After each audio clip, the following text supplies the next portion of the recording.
मुख्यमंत्री देवेंद्र फडणवीसांनी देखील ट्विटरच्या माध्यमातून आपली प्रतिक्रिया दिलेली आहे। फडणवीसांनी आपल्या ट्विटमध्ये काय म्हटलेलं आहे, या दुर्घटनेबद्दल त्यांनी शोक व्यक्त केलेला आहे। त्यांनी आपल्या ट्विटमध्ये म्हटलंय, जळगावच्या पाचोरा नजीकची दुर्दैवी घटना अतिशय वेदनादायी आहे।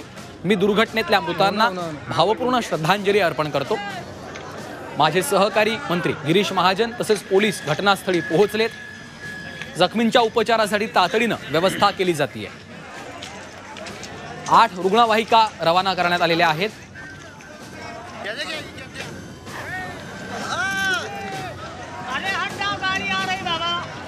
मुख्यमंत्री देवेंद्र फडणवीसांनी आपली प्रतिक्रिया दिलेली आहे। रेल्वे दुर्घटना अतिशय दुर्दैवी आहे। माझे सहकारी मंत्री गिरीश महाजन त्या ठिकाणी पोहोचलेत। 8 ॲम्ब्युलन्स देखील घटनास्थळी रवाना करण्यात आल्यात असं देखील फडणवीसांनी आपल्या ट्विटमध्ये म्हटलेलं आहे। त्यामुळे आता त्या ठिकाणी बचाव कार्य जे आहे ते सुरू झालेलं आहे। बचाव कार्याला वेग आल्याचं देखील आपल्याला पाहायला मिळतं आहे। अत्यंत दुःखद अशी ही घटना घडल्याचं देखील त्यांनी आपल्या ट्विटमध्ये म्हटलेलं आहे।